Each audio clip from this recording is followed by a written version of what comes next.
আজ ভাগবতের নবমতম বিশ্রাম দিবসীয় হরিকথা। কোন যজ্ঞের সমাপনীতে পূর্ণাহুতি দিতে হয়, আহুতি দিতে হয়, এটাই নিয়ম। যজ্ঞের বিশ্রামের পূর্বে পূর্ণাহুতি দেওয়ার বিধি। আজ আমি আপনাদের মাঝে সামান্য সময় সেই পূর্ণাহুতি দিতে এসেছি। সেই পূর্ণাহুতির পুষ্পাঞ্জলির দুটি কথা একটু শান্ত হয়ে শুনুন। 9টি দিন ব্যাপী এখানে যে মহাভাগবত আচার্যগণ হরিকথার অমৃতরস সিঞ্চন করেছেন, যারা কমিটির সেবকবৃন্দ, যারা হরিকথা শ্রবণে আর লোলুপ হয়ে এখানে হরিকথা শ্রবণ করেছেন, তাদের কাছে আজকে জিজ্ঞাসা, এই হরিকথা, এই ভাগবত যজ্ঞের দ্বারা আমাদের কতটুকু কল্যাণ হলো, কতটুকু ভগবত ক্রিয়াশীল হলো আমাদের ব্যবহারে, চরিত্রে, জীবনে। শুধুমাত্র কোনো অনুষ্ঠানটা ধর্ম নয়।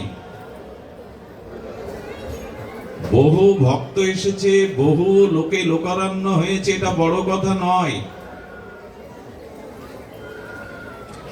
ভাগবত শ্রবণে, কীর্তনে, অনুধ্যানে, মননের দ্বারা আমার আত্মকল্যাণ কি হলো? সাধু সঙ্গের যে মহামহিমা শাস্ত্রে কীর্তিত হয়েছে, এই 9টা দিন সাধু সঙ্গ করে কি হলো? আজ এই পূর্ণাহুতির দিন এই প্রশ্নের মীমাংসা আমাদের হওয়া চাই। না হলে হই হুল্লোড় করে, কিছু অর্থ ব্যয় করে, লাইট প্যান্ডেল করে কোনো লাভ হবে না। সাধু সঙ্গের উদ্দেশ্য কি? ভাগবত শ্রবণের এর মহামহিমা, এর লক্ষ্য, এর উদ্দেশ্য, এর প্রাপ্তি কি, এটি আমাদের আগে জ্ঞাত হতে হবে। উৎপাত করে কোনো লাভ নেই। গোস্বামী বললেন, যেটুকু করবে শাস্ত্রের অনুশাসনে করবে। যে অনুষ্ঠানের দ্বারা তোমার অনুভূতি আসবে, আচরণ আসবে, তোমার জীবনে আত্মকল্যাণ আসবে, পরম মঙ্গল সূচিত হবে, সেদিকেই পা বাড়াও। শ্রুতি স্মৃতি পুরাণ আদি পঞ্চরাত্র বিধিং বিনা ঐকান্তিক হরের ভক্তি উৎপাদেত কল্পতে। বেদাদি নিখিল শাস্ত্র, ভক্তি শাস্ত্রের নিরিখে আচার্য মহাজনগণ যে মার্গ, যে দিগদর্শন তোমার জীবনে দিয়ে গেছে, সেটি না মান্যতা করে, শাস্ত্রকে লঙ্ঘন করে তুমি হরিভক্তির আয়োজন যদি করো, অনুষ্ঠানের আয়োজন করো, তা উৎপাত ছাড়া কিছু হবে না। উৎপাত করে কোনো লাভ নেই। অনুষ্ঠান ভাগবত শ্রবণের হেতু কি? সাধু সঙ্গের আসন আমরা জানি। কেনই ভাগবত দিলেন যদি কমিটিকে প্রশ্ন করা হয়? বৎসরে 40 প্রহার নামযজ্ঞের আগে ভাগবত দিতে হয়, তাই দিলেন। এত অর্থ ব্যয় করে, এত পরিশ্রম করে সমাজের, মানুষের ব্যক্তি চরিত্রের কি কল্যাণ হলো, এই প্রশ্ন আসবে। তো তার উত্তর কি দেব আমরা? আসুন তার উত্তরটি আমরা শাস্ত্র থেকেই জানি। কেন এই ভাগবত, কেন সাধু সঙ্গের মহিমা? দেবশ্রীপাদ নারদ ভাগবতের 2য় অধ্যায়ে আর সৎসঙ্গ, ভগবত সঙ্গের মহিমা প্রসঙ্গ করতে গিয়ে বলছেন, ভাগ্য দয়েন বহু জন্ম সমার্জিতেন।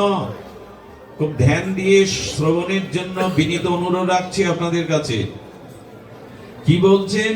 ভাগ্য দয়েন বহু জন্ম সমার্জিতেন।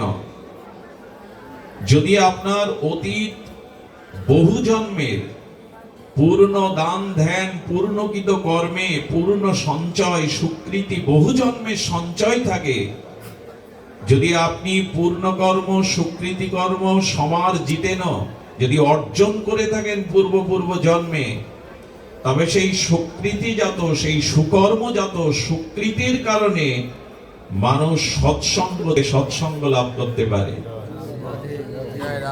পূর্বকৃত জন্মের সুকৃতি, সৌভাগ্য, পূর্ণকৃত রাশি জমা না হলে কারো সাধু সঙ্গ করার ভাগ্য হয় না। আপনি এক পাও বাড়াতে পারবেন না এখানে আসবার জন্য, যদি ভগবান আপনাকে প্রেরণা দিয়ে এখানে না আনেন। এই জন্য ভাগ্যদয়েন ওহো, সাধু সঙ্গের মহামহিমা ভাগ্যে কবে আসবে না, পূর্ব জন্মে যদি পূর্ণকৃত রাশি সুকৃতি যদি অর্জিত থাকে তখনই সাধু সঙ্গ করার ভাগ্য আসবে। সৎসঙ্গম চ লভ্যতে, তখনই সে সৎসঙ্গ লাভ করতে পারবে, এছাড়া নয়। এই জন্য সকলে এখানে আসে না, সকলে আসবার পূর্বকৃত সৌভাগ্য সঞ্চয় অর্জন নাই। আচ্ছা, সঙ্গ করলাম 9 দিন ব্যাপী, হরিকথা শ্রবণ করলাম, তো সাধু সঙ্গের মহিমা কি, প্রাপ্তি কি, হরিকথা শ্রবণের ফল কি? খুব ধ্যান দিয়ে এই বাক্য শুনুন দেবসেবা নারদ, যিনি ভক্ত কল্পতরু, যার গায়ের বাতাস লাগলে লতা পাতারও বৃক্ষেরও ভক্তি হয়, তিনি এই কথা বলছেন। অজ্ঞান অহৈতুক কৃত মহ অন্ধকার বিনাশনা। কি শব্দাবলী! কি বলছেন? সৎসঙ্গের দ্বারা যেটি আপনি প্রাপ্ত হবেন সেটি হলো আপনার অজ্ঞানতা দূর হবে। পৃথিবীর সমস্ত পাপ, সমস্ত পতনের কারণ অজ্ঞানতা। মানুষের জীবনে যতদিন অজ্ঞানতা থাকবে ততদিন সেই মানুষ মনুষ্যত্বের পরিচয় দিতে পারবে না, নিজের উদ্ধার, নিজের কল্যাণ করতে পারবে না। আচ্ছা, সূর্য উদয় হলে রাতের অন্ধকার দাঁড়ায় কি, থাকে কি? সূর্য উদয়ে রাতের তিমির অন্ধকার থাকে কি? থাকে না। তেমনি সৎসঙ্গ করলে, ভগবত প্রিয় ভক্তগণের সঙ্গ করলে, সেই প্রিয় ভক্তমুখে হরিকথা শ্রবণ কীর্তন করলে প্রথম যেটা দূর হবে সেটি অজ্ঞান। এই 9 দিনে তা হয়েছে। তো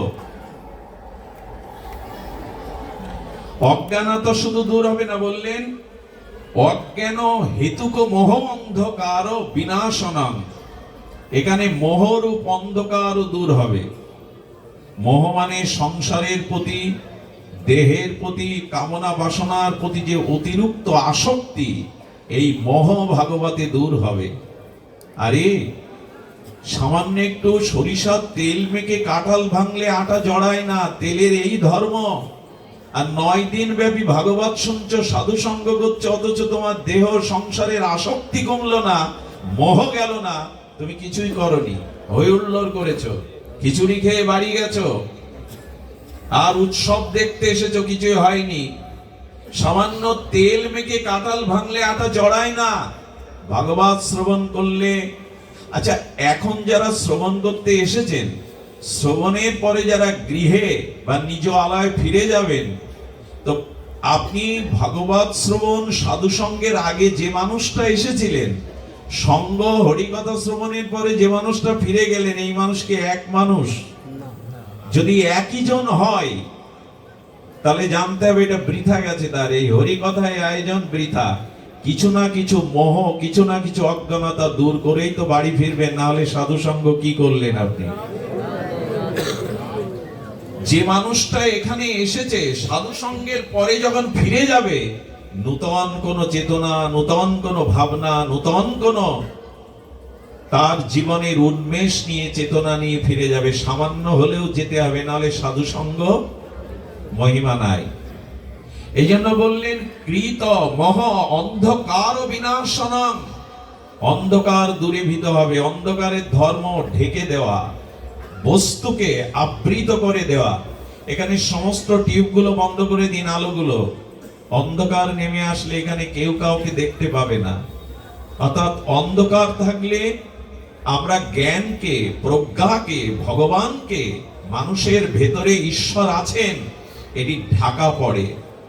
যতদিন অন্ধকার, অজ্ঞানতা আছে, ততদিন স্বরূপ জাগবে না। সবার মধ্যে ঈশ্বর আছেন, আমার হৃদয়ে বসে আছেন।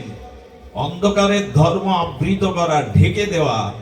ভাগবত সঙ্গ, সাধু সঙ্গের মহামহিমায় যদি মোহ অন্ধকার বিনাশ না হয়, তাহলে জানতে হবে যে আধারে, আমি সেই আধারেই রয়ে গেলাম।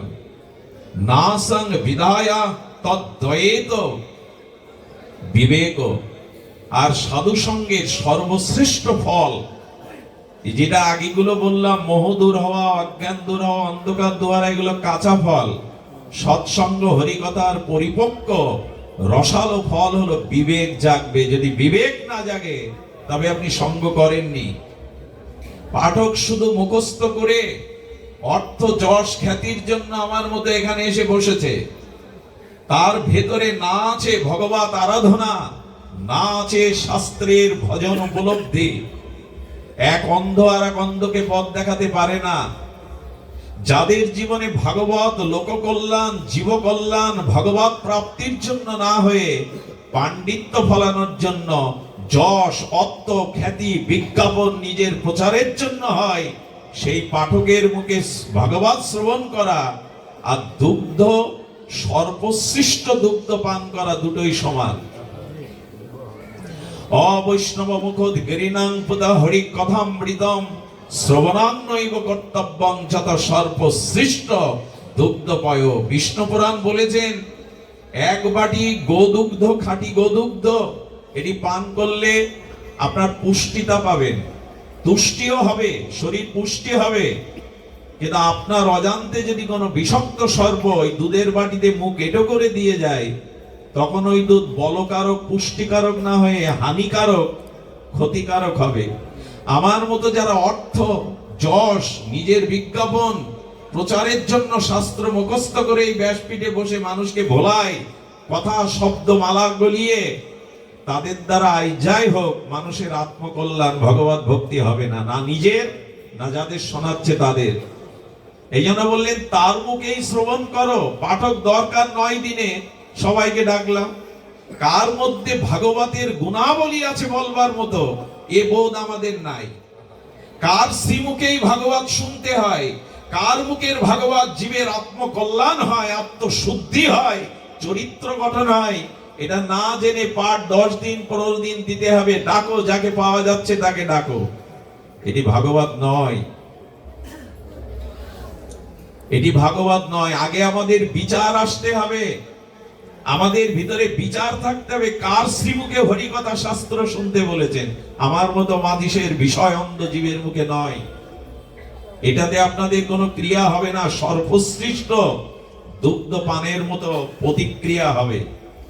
এই জন্য শুদ্ধ ভক্ত, শুদ্ধ সাধু সঙ্গ, শুদ্ধ হরিকথা, শুদ্ধটা আগে জুড়ে দিতে হবে। মাস্টার, ডাক্তার, ইঞ্জিনিয়ার এটা শুধু হলে হবে না, ওর আগে সৎ ডাক্তার, সৎ মাস্টার, এই সৎ শব্দ জুড়ে দিতে হবে। এই জন্য সঙ্গ হই হুল্লোড় করে করেও বা যদি আত্মজ্ঞান না হয়, তো বললাম যে মানুষটা এসেছিলেন শুনতে, সাধু সঙ্গ হরিকথা শ্রবণের পর ফিরে গেলেন, অন্য মানুষ যদি না হতে পারেন, সাধু সঙ্গ হরিকথা বিফলে গেছে। না সং বিদায় তদ্বৈত বিবেক। সাধু সঙ্গতে বিবেক জাগবে। বিবেক কাকে বলে? সৎ এবং অসৎ এইটি যিনি নির্ণয় করে সৎটাকেই গ্রহণ করবেন, কর্তব্য এবং অকর্তব্যকে তত্ত্বত জেনে যিনি অকর্তব্য ত্যাগ করে কর্তব্যটাকে গ্রহণ করবেন, এরই নাম বিবেক। বিবেক জাগে আমাদের, বিবেক জাগে হরিকথা শুনে। আমার ব্যক্তি পরিচয়ের দিকে তাকান তো, আমি বাড়িতে, আমার গৃহে, আমার প্রতিবেশী, আমার বাড়ির লোকদের সাথে আমি কি ব্যবহার করি, আমার মনের অন্তর্রাজ্যের খবর আমি ছাড়া কেউ জানে না। সেখানে কোনো সংশোধন হয়েছে তো? সেখানে কোনো সংস্কার হয়েছে তো? আরে বাইরের সাবান, সোডা, ডিটারজেন্ট দিয়ে ময়লা কাপড় পরিষ্কার করা যায়, আর এত সাধু সঙ্গ, এত হরিকথাতে মনের ময়লা দূর হলো না, হিংসা কাম ক্রোধ দূর হলো না, তা হলোটা কি? এই প্রশ্ন আজ আপনাদের কাছে আমার। আজকে তো পুষ্পাঞ্জলি দেওয়ার দিন, পূর্ণাহুতি দেওয়ার দিন। পূর্ণাহুতিতে হোমযজ্ঞে দেখবে একটা ফল দিয়ে দেয়, ফলটা হলো কি এই 9 দিনে, সেটাই জানতে হবে আমাদের। সুধীজন, বিবেক যদি না জাগে তবে জানবেন সাধু সঙ্গ হয়নি। অগ্নিতে হাত দেবেন, তাপ লাগবে না, জলে নামবেন, শীতলতা পাবেন না, ভাগবত শ্রবণ করবেন, সাধু সঙ্গ করবেন, বিবেক জাগবে না, এটি যথার্থ নয়। সাধু সঙ্গে বিবেক জাগবেই। বিবেক যদি না জাগে, বিবেক জাগাটা কি একটু অপূর্ব কথা। একটু ধ্যান দিয়ে শুনুন। আপনাদের মনে আছে এই বিবেক যদি না জাগে কি হয় লক্ষ্য করুন। হনুমান সহ, যুবরাজ অঙ্গদ সহ, জাম্ববান সুগ্রীব সহ রামচন্দ্রের কাছে আদেশ আশীর্বাদ নিয়ে বেরিয়েছে সীতার অন্বেষণে। খুব ধ্যান দিতে হবে কথাটি। কার অন্বেষণে? সীতার অন্বেষণে। সীতাকে ভগবানের লাদিনী শক্তি, সীতা হলো ভক্তি, সীতা হলো শান্তি। তুলসীদাস গোস্বামী বললেন সীতা শব্দের অর্থ শান্তি বা ভগবানের অন্তরঙ্গ শক্তি ভক্তি। এই তো কার খুঁজতে পাঠিয়েছেন? এখানে সীতা নামটা নিলাম না, সীতা নামের অর্থটা নিলাম। সীতা নামের অর্থ কি বললাম? ভক্তি বা শান্তি। শান্তি সীতা, ভক্তি সীতা। ভগবান রামচন্দ্র মর্যাদা পুরুষোত্তম কি খুঁজতে বের করেছেন এদের? কাকে খুঁজতে? ভক্তিকে এবং শান্তিকে। কারণ ভক্তি শান্তি, শান্তির মধ্যেই ভক্তি। আমরা এখানে কি খুঁজতে এসেছি? টাকা, সম্মান, পদমর্যাদা, ধনী হব তাই? কিসের জন্য এসেছি? শান্তির খোঁজে। কিসের জন্য এসেছি? প্রয়োজন কি আমাদের? প্রয়োজন প্রেম, প্রয়োজন ভক্তি। মহাপ্রভু বলছেন প্রেম প্রয়োজন, ভগবান প্রয়োজন না। কারণ প্রেম না থাকলে ভগবান সামনে এলেও দুর্যোধনের মতো কাজ হবে না। প্রেম চাই। এই জন্য প্রেম ভক্তির প্রয়োজন। এই জন্য রামচন্দ্র বলছে তোমরা প্রেম খুঁজে বেড়াও, ভক্তিকে খুঁজে বেড়াও। কারণ ভক্তি তোমাদের কাছে, শান্তি তোমাদের কাছে এসেছেন কেন? ওই শান্তির জন্যই তো। ওই ভক্তি, কারণ প্রেম পেলেই তো সব পাওয়া হয়। এই খোঁজ করতে যারা বেরিয়েছেন সবাই কি শান্তিরূপ সীতার কাছে, ভক্তিরূপ সীতার কাছে পৌঁছাতে পেরেছিল? সবাই সীতার অন্বেষণ পেয়েছিল, খোঁজ পেয়েছিল? কে পেয়েছিল? ভক্তরাজ হনুমান। এখানে এই রহস্যটা জানা দরকার। ভগবানও নির্দেশ দিলেন যাও আমার স্বরূপ বৃত্তি শান্তিরূপ ভক্তিরূপ সীতাকে অন্বেষণ করো। আচ্ছা, অন্বেষণ করতে গিয়ে সমুদ্রের তীরে দাঁড়িয়েছিল এই বানর সেনা, সুগ্রীবাদী, জাম্ববানাদি। কোথায় দাঁড়িয়েছে? সমুদ্রের এপারে। সীতা কোথায়? ওই পারে। খুব মার্মিক কথা। এই কথা হৃদয়ে নিলে এক পা এগিয়ে যেতে পারবেন, নিশ্চিত এগিয়ে যেতে পারবেন। তবে শ্রদ্ধার সহিত শুনতে হবে, অটুট বিশ্বাস নিয়ে শুনতে হবে এই তত্ত্ব। ওই পারে 400 ক্রোশ ওই সমুদ্রের সীমা। সম্পাতি বলে দিয়েছেন, সম্পাতি মানে পাখি। মানুষের দৃষ্টির থেকে পাখির দৃষ্টি বহু দূরে যায়। একটা গৃহীত শগুন 20 কিলোমিটার উপর থেকে বুঝতে পারে কোথায় মরা পড়ে আছে। আপনি 20 কিলোমিটার জিনিস দেখতে পাবেন? ওদের দৃষ্টিশক্তি প্রখর।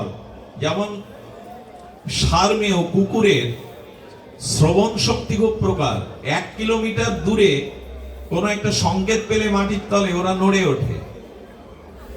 ওদের শ্রবণ শক্তিটি প্রকার, পাখির দৃষ্টি শক্তিটি অত্যন্ত প্রকার। তো সম্পানি বলে দিয়েছেন 400 ক্রোশ সমুদ্রের এরিয়া পার হয়ে অশোক কাননে মা সীতা ওইখানে আছে। এখন সমুদ্রের এপারে আর ভক্তি হলো ওপারে। ঠিক আমাদের অবস্থা তাই। এই সংসারটাই হলো সাগর। এই সংসারটা হলো, গোবিন্দ নাম দিয়েছেন মৃত্যুময় সাগর। এই সংসারটার কি নাম দিয়েছেন? মৃত্যু সংসার সাগরত। গীতায় বলছেন এই যে সংসার, এর একটা নামকরণ করেছেন সাগর। কেন করলেন? এবং নামকরণটা বড় অদ্ভুত বিচিত্র। কি বলছেন? মৃত্যু সংসার সাগরত। এটা হলো মৃত্যুময় সাগর। গীতাতে ভগবান দ্বাদশ অধ্যায় বলছেন। তার কারণ কি জানেন? সাগরের একুল থেকে ওকুলটা দেখা যায় না। তেমনি আমরা জন্মটা দেখি, মৃত্যুর কুলটা দেখতে পাই না। সাগরে যত বড় সাঁতারু হন, বলবান হন, সাগর পাড়ি দিয়ে ওপারে যাওয়ার ক্ষমতা কারো। তেমনি সংসারে নিজ চেষ্টায়, অর্থ, বল, সামর্থ্যের দ্বারা এই সংসার মৃত্যু সাগরের ওপারে যাওয়া কারো পক্ষে সম্ভব নয়। দ্বিতীয়ত, সাগরের নোনা জল পান করে কারো তৃষ্ণা নিবারণ হয় না, বরঞ্চ তৃষ্ণা আরো বেড়ে যায়। তেমনি সংসারের কামনা বাসনা হাজার হাজার কোটি কোটি জন্ম ভোগ করলেও এখানে তৃষ্ণা কারো মেটে না।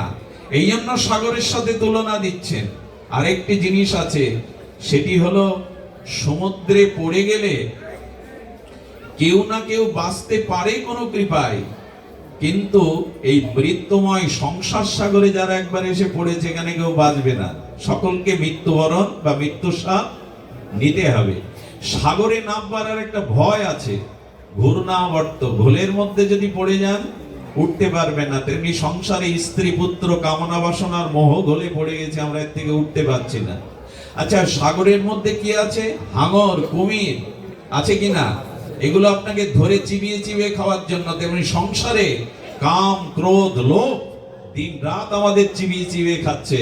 ভগবান বললেন এই মৃত্যু সংসারে ওই পারে আছে ভক্তি, তুমি আছো এপারে। এখন ওই পারে যাব কি করে? সীতা তো চাই, ভক্তি তো চাই, শান্তি তো জীবনে সবাই চাই। এখানে আমরা যারা এসছি, আমাদের চেহারাতে, বর্ণে, আমাদের কর্মে কারোর সাথে কারো মিল নাই, প্রত্যেকেই ভিন্ন ভিন্ন স্বাতন্ত্র, কিন্তু একটা বিষয় মিল আছে, এখানে যারাই এসছেন ছোট থেকে বৃদ্ধ, জ্ঞানী থেকে মূর্খ, অজ্ঞ থেকে বিজ্ঞ, সবার জীবনে দুঃখ আছে। এইটাই মিল আছে আমাদের এখানে। যারাই আছে কোনো না কোনো রোগ শোক ব্যাধি দুঃখ আছেই, এ কথায় বিতর্ক উঠবে না। এবং এখানে যারা আছে সবাই চেষ্টা করছে ওই দুঃখকে তাড়াবার, ওই দুঃখকে বিদায় দেওয়ার। এইখানে আমাদের মিল আছে। কিন্তু এই দুঃখময় মৃত্যুময় সাগরের ওপারেই তো শান্তি, যাবেন কি করে? খুব অদ্ভুত প্রসঙ্গ এটি। আজ আমি জীবনের প্রথম আলোচনা করছি এই প্রসঙ্গটা, কেন জানি না মাথায় এলো। ভাগবত তো টেপ রেকর্ডার নয়, টিপে দিলেই বাজবে, সিম নয় মোবাইলের, যা ভরা আছে তাই বাজবে। ভাগবত ভক্তদের কৃপায় প্রকাশ হয়, সামনে যারা বসেন তাদের কৃপাতেই ভাগবত প্রকাশ হয়। যেমন সূর্যের নিজস্ব আলো আছে, চন্দ্রের আলো নাই। সূর্য যতটুকু আলো চন্দ্রকে দেয় ততটুকুই দিতে পারে। পূর্ণিমার দিন পরিপূর্ণ আলো দেয়, আর যেদিন মোটেও দেয় না সেদিন অমাবস্যা হয়। তো ভক্তদের মনে হরিকথা শ্রবণে তৃষ্ণা, ব্যাকুলতা, ক্ষুধা যত জেগে ওঠে, ভগবান ওই বক্তার মুখ দিয়ে তাদের মনোবাসনা পূরণের জন্য হরিকথা সপ্রকাশ প্রকাশ করা। এই জন্য আগে শ্রোতা চাই।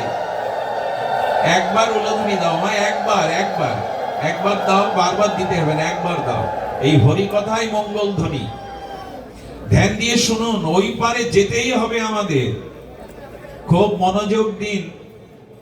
এই তরঙ্গায়িত উত্তল সমুদ্রের মাঝে আমাদের ওপারে যেতে হবে। তখন জাম্ববান, এই বিজ্ঞ প্রাজ্ঞ বলছেন, এই 400 ক্রোশ সাগর পাড়ি দিয়ে লঙ্কায় যাওয়ার মতো তোমাদের কার কি শক্তি আছে বর্ণনা করো দেখি, কে যাওয়ার সামর্থ্য রাখো। অঙ্গদ কি বললো জানেন? অঙ্গদ বললো আমি 100 যোজন যেতে পারি, কিন্তু ফিরে আসতে পারবো কিনা জানি না, আমার এই বল আছে। আর একজন বললো আমি 50 যোজন যেতে পারি, এই বল আমার আছে। একজন বললো আমি উড়ে যেতে পারবো, কিন্তু 400 ক্রোশ যাব, আমার তো মনে হয় না ফিরে।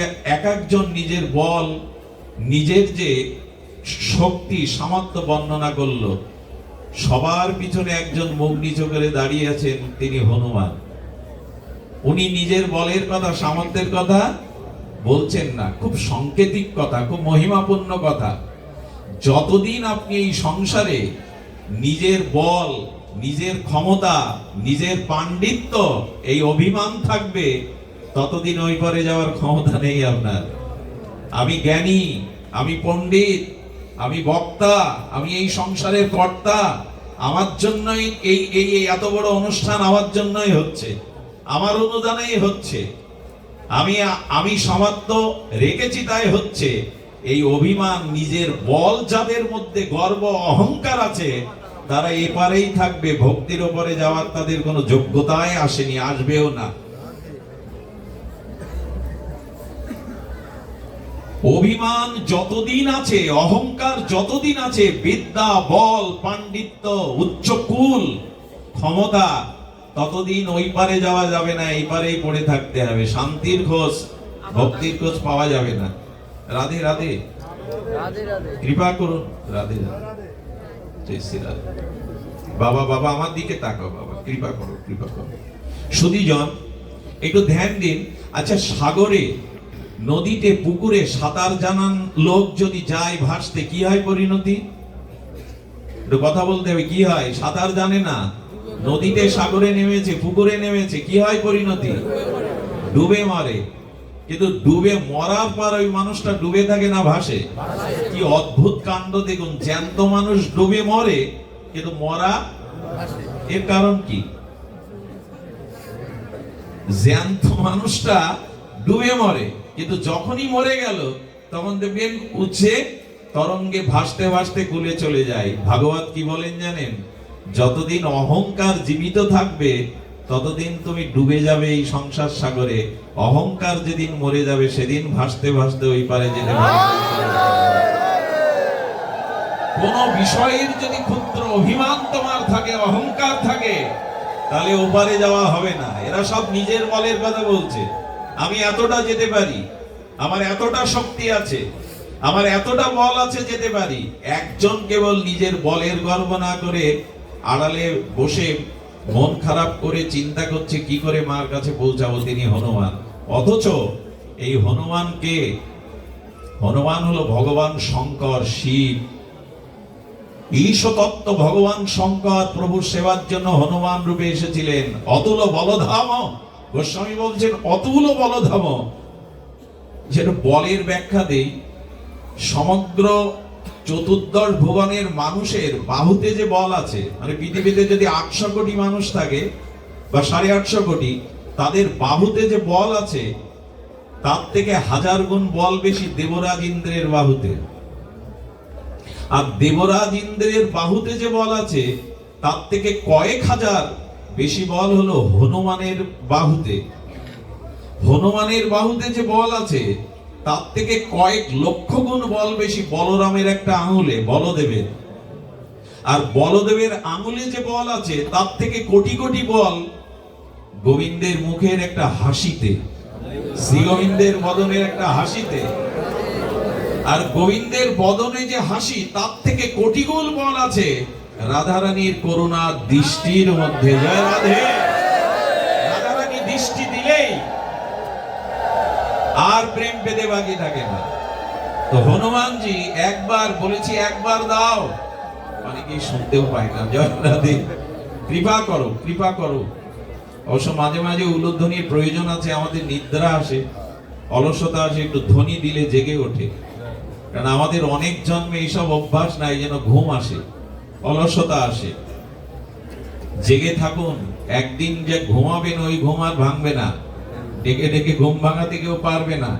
সোতে সোতে কিয়া করো ভাই, ওঠো জাগো ভজ মোরার, এই সাদিন আয়েগা লম্বা পানা হি পাসার। তুলসীদাস গোস্বামী বলছেন আজ ঘুমাবে কেন এখানে, আজ জেগে হরি কথা শোনো। একদিন ঘুম আসছে, যে ঘুম আর কেউ ভাঙাতে পারবে না। সেদিন আর লম্বা পাটা ভাস করেও শুতে পারবে না, এপাশ ওপাশ করেও শুতে পারবে না। আজ কেন ঘুমাচ্ছ? জেগে থাকুন। সুধীজন, যে কথা বলছিলাম, হনুমান হলেন অতুলিত বলধাম, জ্ঞানী মধ্যে অগ্রগণ্য। হনুমানের মতো জ্ঞান জগতে বিরল। সাক্ষাৎ শঙ্কর শিবের অবতার। তিনি বসে বসে চিন্তা করছেন মায়ের কাছে কি করে পৌঁছাবো ভক্তির কাছে। উনি কিন্তু একবারও নিজের বলের কথা বলছেন না। জাম্ববান প্রাজ্ঞ জ্ঞানী গিয়ে বলছেন হনুমান, তুমি চুপচাপ বসে আছো কেন? সবাই তো নিজের বলের কথা, নিজের ক্ষমতার কথা বলল। হনুমান হাত জোর করে বললেন, আমার তো নিজের কোনো বলই নেই, তো আমি কি বলবো, এই জন্য চুপ হয়ে আছি। এই হলো ভক্তের। কারা ওপারে যায়, কারা ভক্তির কাছে পৌঁছাতে পারে, কারা শান্তির কাছে পৌঁছাতে পারে এই মর মৃত্যুময় সংসারের ওপারে। এই দেখুন হনুমানের কথা। ভগবান শিব হয়ে এসছেন, অতুলিত বলধাম, জ্ঞানী মধ্যে অগ্রগণ্য। তিনি বললেন আমার নিজস্ব কোনো বলই নেই, তো আমি কি বলবো আপনাকে।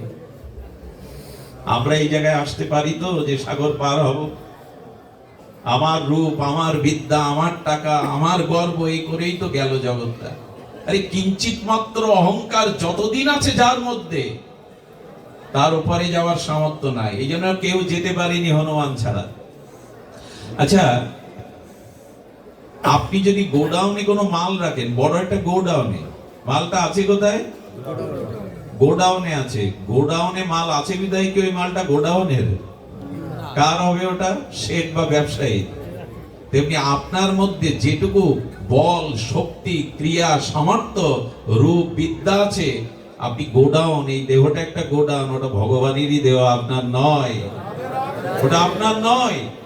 গোডাউনে রাখা মালটা গোডাউনেই থাকে, কিন্তু ওটা গোডাউনের না, ওইটা কোনো মালিকের ওখানে কৃপা করে রেখেছেন। তাই যার মধ্যে যেটুকু গুণ আছে, রূপ আছে, শক্তি আছে, সবকিছু ভগবানের।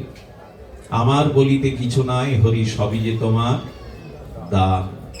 আত্মা না থাকলে বাহাদুরি কোথায়? আপনার মধ্যে আত্মা না থাকলে, আচ্ছা আজকের যিনি প্রেসিডেন্ট, যদি তিনি 100 বছর আয়ু নিয়ে বাঁচুন, 100 বছর পরে মারা যান, মারা যাওয়া প্রেসিডেন্টের দেহটা আর ওই পদে বসবে তো? কেন বসবে না? উনিই তো আছেন। সব চলে যাবে, আত্মা নাই তো তার কোনো ক্রিয়াই নাই, সম্বন্ধই নাই। এত স্বাদের স্ত্রী মারা গেলে আজই রাত্রে পুড়িয়ে দেবে, 2-4 দিন রাখবে না। যুবতী সুন্দরী স্ত্রী তবু রাখবে না, কারণ আত্মা না চলে গেলে কোনো কিছুর অস্তিত্ব থাকে না। এই জন্য শাস্ত্রে বলছেন, তোমার নয়, তোমার রূপ, তোমার যৌবন, তোমার শক্তি, তোমার ধন, তোমার পাণ্ডিত্য, তোমার মধ্যে যা আছে, এটা দেহরূপ গোডাউনে ভগবানেরই রেখে দেওয়া। হনুমান বললেন, আমার তো কিছু নাই। বলে, হনুমান তবে তোমার পরিচয় কি? তুমি পরিচয় দাও, তুমি অতুলিত, জ্ঞানী মধ্যে অগ্রগণ্য। হনুমান বললেন, পরিচয় একটা আমার আছে, সে পরিচয় হলো আমি রাম দাস, আমি রামচন্দ্রের দাস। এই জায়গাটায় আসতে হবে সংসার সমুদ্র পাড়ি দিতে। এটাই মহাপ্রভু বলেছেন, জীবের স্বরূপ হয় নিত্য কৃষ্ণ দাস। একটু বেশি বলা হয়ে গেল, দাসও নয়, আমরা দাসানুদাস, দাসেরও দাস। শ্রীকৃষ্ণ চৈতন্য প্রভু দাসের অনুদাস। প্রেম ভক্তির মহারাজ ঠাকুর নরোত্তম বললেন, আমি দাস হওয়ার যোগ্যতা রাখি না, আমি দাসেরও অনুদাস। হনুমান বললেন, আমি রাম দাসেরও দাস, আমার নিজস্ব কোনো বল শক্তি নাই। তবে হনুমান বললেন, প্রভু দাস হিসাবে প্রভু যদি আমাকে কৃপা করেন, প্রভু যদি করুণা করেন, তবে প্রভুর শক্তিতেই, প্রভুর কৃপা বলেই আমি সেটা অন্বেষণে চেষ্টা করতে পারি। এই হলো ভক্তের কথা। আমি করেছি, আমার দ্বারাই হয়েছে, অমুক তমুক এই অভিমান, অহংকার, ওই যে বললাম জ্যান্ত কিন্তু ডুবে মরবে, না মরলে ভাসা যাবে না। অহংকার না মরলে, আর ভাসতে ভাসতে নদীর তরঙ্গে, স্রোতের তরঙ্গে তো কুলে গিয়ে বাঁধে একদিন। এমনি ওই কুলে যদি যেতে চান, অহংকারকে মেরে ফেলুন। অহংকার মারার দুটি উপায় আছে। আমার সামনে আমি যাকে দেখব, আমার থেকে কোনো না কোনো গুণে তিনি উত্তম, এই দৈন্যতা এলেই কেবল অহংকার দূর হয়। মায়েরা সন্ধ্যাবেলায় তুলসী তলায় প্রদীপ জ্বালতো, এখন জ্বালে কিনা জানি না, কেউ কেউ জ্বালে। আগেকার মায়েরা গলে কাপড় দিয়ে আর লাল পেড়ে সাদা কোলের শাড়ি পরে, গলে আঁচল দিয়ে তুলসী তলায় পূর্বপুরুষের আশীর্বাদ নেওয়ার জন্য প্রদীপ জ্বালতো। এখন এই যে জোনাকি, ক্ষততক, জোনাকির নাম হলো ক্ষততক। এই ক্ষততক জোনাকি যখন মিটমিট করে জ্বলে, ওরা মনে করে সন্ধ্যার অন্ধকার আমি বুঝি দূর করছি, আমার আলোতেই সন্ধ্যার অন্ধকার দূর হচ্ছে। কিন্তু মায়ের যখন তুলসী তলে প্রদীপ জ্বলে, ওই প্রদীপের শিখা দেখে তখন ওর অভিমান দূর হয়। না না, আমি তো জ্বলছি আর নিচ্ছি, কিন্তু ও তো শিখা দিয়েই আলো দিচ্ছে আমার থেকে বেশি, বরঞ্চ আমরা ওর আলোতে যাচ্ছি আলো নেওয়ার জন্য। তখন ক্ষততক জোনাকির অভিমান দূর হয় যে আমি আলো বিতরণ করছি। প্রদীপ জ্বলতে জ্বলতে প্রদীপের অভিমান আসে, আমি আলো জ্বলছি। হঠাৎ প্রদীপের শিখা তো উপরের দিকে দেখে নক্ষত্রগুলো কত আলোকবর্ষ দূর থেকে জগতে জল জল করছে, তারকারাজি, বলে আলো উড়াই দিচ্ছে। তারকা মনে করে, তারা মনে করে আমরা এই শত আলোকবর্ষ দূর থেকে পৃথিবীতে আমরাই আলো দিচ্ছি। কিন্তু চাঁদ উঠলো, যখন চন্দ্রের উদয় হলো, তখন লজ্জা পেয়ে তারা বললো, আরে আমরা কোটি কোটি কেন, অসংখ্য তারাও জগৎকে আলো দিতে পারবো না, আলো দিতে পারে চন্দ্র। চন্দ্রের অভিমান হলো আমি স্নিগ্ধ জ্যোৎস্না প্লাবিত করে জগৎকে আলো দেই। প্রভাতে যখন সূর্য উঠলো, তখন চন্দ্র ম্লান হয়ে বলল, আমার অভিমান সাজে না, কারণ আলো আমার নিজস্ব না, আলো সূর্যের। আর আমাদের আধ্যাত্ম বিজ্ঞানীরা বলছে সূর্যেরও নিজস্ব আলো নাই, গোবিন্দের নখাগ্র জ্যোতি এই সূর্য আলোকিত করছে পৃথিবীতে। গোবিন্দের নখাগ্র জ্যোতিতে আলো আমাদের নাই। এই জন্য ভগবানের মহিমা আমার উপরে, এই ওপারে যাওয়ার এটাই উপায়। যদি অভিমান দূর হয় আপনি দাস হতে পারেন। অহংকার, অভিমান, অসৎ জ্ঞান এগুলি ওপারে যাওয়ার বাধা, ভক্তির পথে বাধা, অন্তরায়। হনুমান প্রভুকে প্রণাম করে প্রত্যেক ছোট বড়কে আশীর্বাদ নিলেন, পায়ে প্রণাম করে। চিন্তা করতে পারেন, হনুমান প্রণাম করছে বানরদের।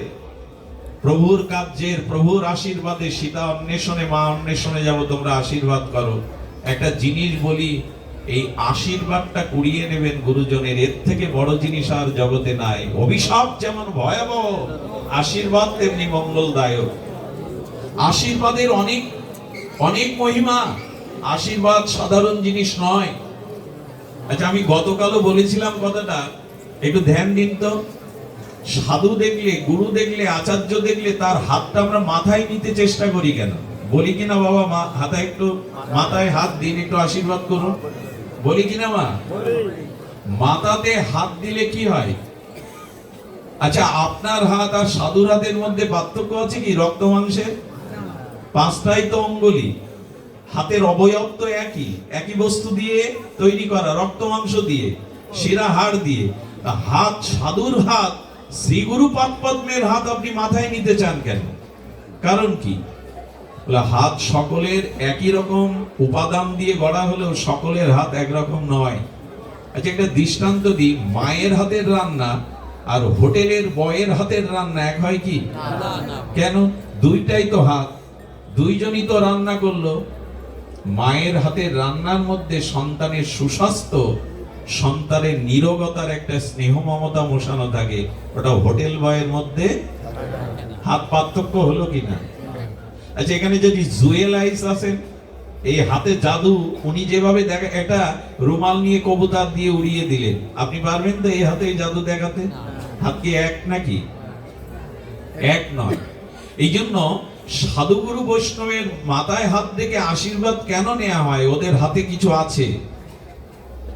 এই জন্য মাথায় হাত, আমার মতো জন যেন কারো মাথায় হাত না দেয়, কারণ আমাদের হাতটা মাথায় দিলে শুধু অভিমানী বৃদ্ধি পাবে। আমি আশীর্বাদ করার যোগ্য, কৃপা দেওয়ার যোগ্য, কিন্তু দিতে নাই সামর্থ্য না থাকলে।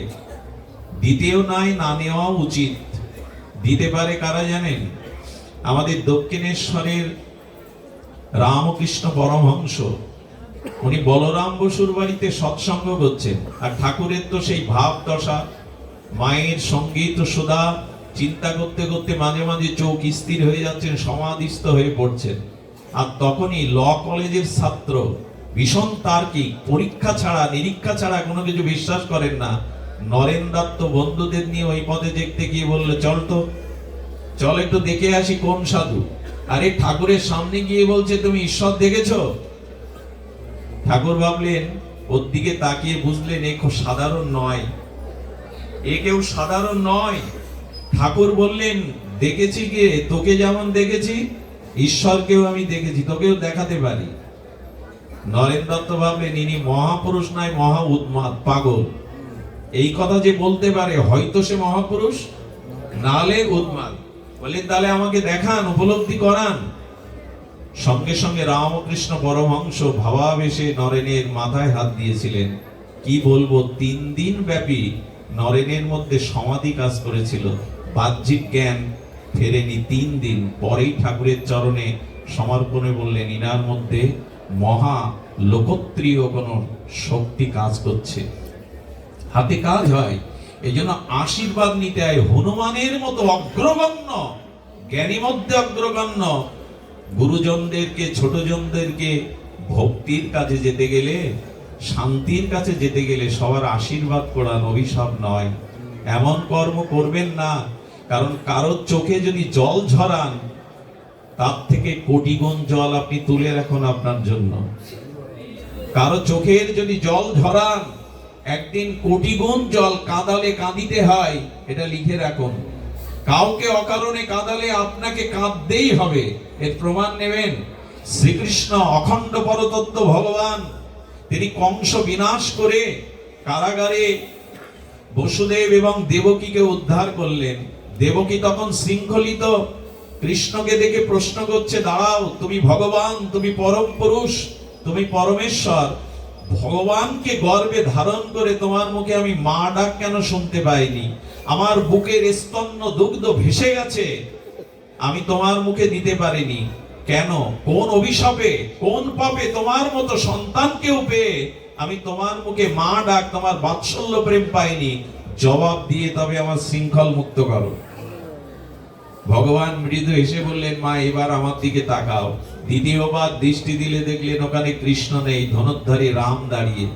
মনে পড়ে মা, ত্রেতাতে তুমি রামকে বনবাসে পাঠিয়ে কৌশল্যাকে 14টা বছর কাঁদিয়েছিলে। কৌশল্যা তোমার চরণে পড়ে বলেছিল, আমি তো দাসী হয়ে থাকবো, ভরত রাজা হোক, কিন্তু রামের মা বলা ডাক হতে আমাকে বঞ্চিত করিস না। সেদিন কৌশল্যার মর্মভেদী এই অশ্রু জল তোমার হৃদয় বিগলিত করিনি, তুমি ছিলে কইকেয়ী। কাঁদালে কাঁদতে হয়, সেটাই পাচ্ছ তুমি। দয়া করে আশীর্বাদ করান, এমন কর্ম, এমন ক্রিয়া, এমন ভাষা, এমন চরিত্র আমাদের যেন না হয় যে মানুষের অভিশাপ কুড়িয়ে চলে যায়। কারণ আশীর্বাদ ছাড়া ভক্তি পাওয়া, শান্তি পাওয়া যায় না। সুধীজন, এই জন্য আমাদের সনাতন বৈদিক সভ্যতায় যে কোনো কাজ করতে গেলে পূর্বপুরুষের আশীর্বাদ দেওয়া হয়। বিয়েতে আবুদ্ধায়িক শ্রাদ্ধ পড়ানো হয় না, তো বিয়েতে আবার শ্রাদ্ধ কেন? বলে পূর্বপুরুষের আশীর্বাদ দরকার, তাদের আশীর্বাদ ছাড়া আমাদের কল্যাণ হয় না। আমি পরে এই লীলাটি, গরুরের লীলাতে একটু জানাবো, অদ্ভুত একটি লীলা, যে আশীর্বাদ কেন প্রয়োজন। সুধীজন শ্রবণ করুন, হনুমান সবাইকে আর আশীর্বাদ নিয়ে, করুণা নিয়ে, জয় সিয়ারাম এই শক্তির বলেই হনুমান ওপারে যেতে পেরেছিল। আমার বলবার অভিপ্রায়, যদি ওপারেই যেতে চান, ভক্তি দেবীর চরণে যেতে চান, শান্তির কাছে যেতে চান, তবে অভিমান অহংকার ত্যাগ করে প্রভুর দাস হয়ে যান। সবার আশীর্বাদ জোগাড় করুন, তবেই ওপারে নির্বিঘ্নে যেতে পারবেন। ওপারে যাওয়ার জন্য এটাই প্রস্তুতি। সুধীজন, এই হনুমান গিয়েছিলেন। আর লক্ষ্য করুন, এবার সাধু সঙ্গের মহিমা বলি। দেখুন, যে যার সঙ্গ করবে তার মধ্যে সেই রূপ ভাবাবেশ বা ভাব অনুভূতি প্রবেশ করবে। আচ্ছা, অধিক টাকার সঙ্গে যদি করেন তবে আপনার জীবনের লোভ বাড়বেই। অধিক টাকা, সবসময় যদি টাকা নিয়ে ঘোরেন, সবসময় যদি হাতের কাছে গাড়িতে টাকা থাকে, তবে আপনার লোভ বাড়বেই। সুধীবৃন্দ, লক্ষ্য করুন, টাকার সঙ্গ করলে লোভ বাড়বে। আর যদি খুব মূর্খ ব্যক্তির সঙ্গ করেন রাত দিন, তবে আমি বলবো আপনার ক্রোধ বাড়বে, কথায় কথায় রাগ বাড়বে। মূর্খ ব্যক্তির সঙ্গ করলে আপনি কথায় কথায় খেপে যাবেন, রাগ বাড়বে। আর যদি পরস্ত্রীর প্রতি বাক্যের দ্বারা, মনের কোন মননের দ্বারা আসক্ত প্রমাণ হন, কাম আপনার বাড়বেই। এবং এক একটা জিনিসের সঙ্গে এক একটা বিষয় সংক্রামিত হয়। সুধীজন, এই জন্য জীবনের খুব হিসাব করে এই জিনিসটা করতে হবে, তা হলো সঙ্গ। আপনার সঙ্গ কেমন, এটা থেকেই বোঝা যায় আপনার ব্যক্তিত্ব কেমন। আচ্ছা, সাধারণ পুকুরে পদ্ম ফোটে সরোবরে ছাড়া? আচ্ছা, কলের জলটা, এটো কাটাটা, ধোয়া জলটা যেখানে বয়ে যায়, ওখানে কচু গাছ কেউ লাগায়? লাগায় কি? হয় কেন? ওই এটো কাটা জীবাণু কলের জল যেখানে, যখন কচু গাছ দেবেন জন্মায়, ওখানে পদ্ম জন্মায়? পদ্ম কোথায় জন্মায়? সরোবরে। এই জন্য অপেক্ষা আছে, আপনি কেমন, পদ্ম না কচু গাছ, এটা নির্ভর করবে আপনি কোন আশ্রয়ে সঙ্গ করেন, কার সঙ্গ করেন। এই জন্য সকলকে সম্মান করতে হবে, কেউ কাউকে নিন্দা করা যাবে না, কেউ ক্ষুদ্র ছোট নয়, কিন্তু সঙ্গ সকলের করা যাবে না। কারণ যার সঙ্গ করবেন তার ভেতরের অনুভূতি আপনার ভিতরে সংক্রামিত ব্যাধির মতো সংক্রামিত হবে। কইকেয়ীর এই দশা হলো কেন? মন্থরার সঙ্গ করে। তো হনুমান গিয়ে কার সঙ্গ করেছিলেন জানেন? লঙ্কায় বিভীষণের। আর হনুমানের সঙ্গ পেয়েই বিভীষণ রামচন্দ্রের চরণে শরণাগতি নিয়েছিল। বিভীষণ ভক্ত ছিল কিন্তু রামচরণে যেতে পারেনি, সাগর পার হয়ে ভগবানের কাছে আসতে পারেনি, কারণ সাধু সঙ্গর কপালে তখনও হয়নি। রাম রাম করে, তুলসী ভক্তি দেবী গৃহে রেখেছে, কিন্তু রামচরণে পৌঁছাতে পারছে না। জগৎ জানিয়ে দিল সাধু কৃপা বিনা কেউ ভগবত পাবে না, পায়নি, পেতে পারে না। যতদিন সাধু কৃপা ভক্ত কৃপা না হবে ততদিন ভগবানের চরণে কেউ যেতে পারবে না। এই জন্য বিভীষণের সঙ্গ হনুমানের হলো তো বিভীষণ ছুটলো। এতদিন লঙ্কায় ছিল, ওই সীতাকে বন্দী করে রেখেছে বিভীষণ, ভক্ত তো প্রতিবাদ করেনি, তো প্রতিবাদ করেনি। এই জন্য রামের চরণে পূর্ণ সমর্পণ শরণাগতি হনুমানের সঙ্গ ছাড়া পাইনি। এই জন্য বিভীষণ বলেছেন, ধন্য আমি, রাম ভক্তের সঙ্গ পাওয়া মানেই, তোমার মতো সাধু সঙ্গ পাওয়া মানে অচিরেই আমি ভগবত চরণ পাবো, এতে আমার আর সন্দেহ। পূর্ব দিগন্তে সূর্য উদয়ের 1 ঘন্টা 36 মিনিট পূর্বে যে ব্রাহ্ম মুহূর্ত বলা হয়, দেখবেন পূর্ব দিগন্তটা ফর্সা হয়ে গেছে, সূর্য ওঠেনি, অথচ পূর্ব দিগন্তটা উদ্ভাসিত হয়েছে জ্যোতিতে। ঠিক তদরূপ যখনই সাধু সঙ্গ হবে, প্রকৃত সাধু সঙ্গ, জানবেন ভগবানের চরণে পৌঁছাতে আর আপনার বিলম্ব নেই। ওই জ্যোতি প্রকাশ হয়েছে যে অচিরেই পৌঁছাতে পারবে। এই জন্য বিভীষণের সঙ্গ হনুমানের হলো তো ছুটলো। এবার বলবো সাধু সঙ্গের মহিমা, এতক্ষণ বললাম ওপারে যাওয়ার, এবার ভাগবতের মহিমা আমাদের শুনতে হবে। ভাগবত পাঠ দিলেন তো ওই মোস্তফাপুর বাসী 9 দিন কমিটি বৃন্দ। ভাগবত মানে কথা, ভাগবত মানে কিছু লীলা নয়। ভাগবত কি এটা শুনুন, অদ্ভুত শব্দ এসেছে।